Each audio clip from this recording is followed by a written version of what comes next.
मॅप्रो काढल्यानंतर आम्ही निघालो पुढे जायला. रस्त्यामध्ये इथला व्ह्यू खूप जास्त छान होता म्हणून थोडंसं थांबून इथे फोटोज वगैरे काढले आणि नंतर निघालो पुढे. आता ही हवेली तुम्हाला तर माहीतच असेल, की भुताची हवेली म्हणून खूप जास्त प्रसिद्ध आहे. मी इथला पण थोडासा व्हिडिओ काढला, पण मला काही असं काही वाटलं नाही. नंतर आम्ही निघालो समोर जायला. आता आम्ही आलो होतो खंडाला लेक इथे आणि खरंच इथला व्ह्यू खूप जास्त छान होता. तुम्ही बघूच शकता. त्यानंतर आम्ही थोडेसे फोटोज, व्हिडिओज काढले आणि इथला व्ह्यू बघून तर असं वाटत होतं, की नैनिताल लेकलाच आलो की काय. त्यानंतर आम्ही बोटिंग केली आणि खरंच बोटिंग करत असताना खूप जास्त मजा येत होती आणि ऊन पण खूप जास्त होती. पण व्ह्यू तर एकच नंबर होता.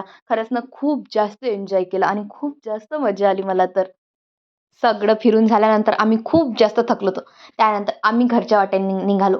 त्या पहिले आम्ही सीवूडमध्ये गेलो. तिथे थोडंसं फ्रेश वगैरे झालं. त्यानंतर खूप जास्त जोराची भूक लागली होती म्हणून जेवण करायला गेलो आणि आज आम्ही राजस्थानी थाली जेवण केलं आणि खरंच ना फूड खूप जास्त छान होता आणि ते वाइब पूर्ण ना राजस्थानीवाली होती आणि खरंच खूप जास्त छान वाटत होतं. त्यानंतर इथे थोडेफार फोटोज वगैरे काढले आणि नंतर थोडं मॉल वगैरे फिरलो. थोडीशी मज्जा मस्ती, फोटोज, व्हिडिओज काढले आणि त्यानंतर आम्ही घरी यायला निघालो आणि खरंच ना आज खूप जास्त एन्जॉय केला. चला तर मग भेटू उद्या.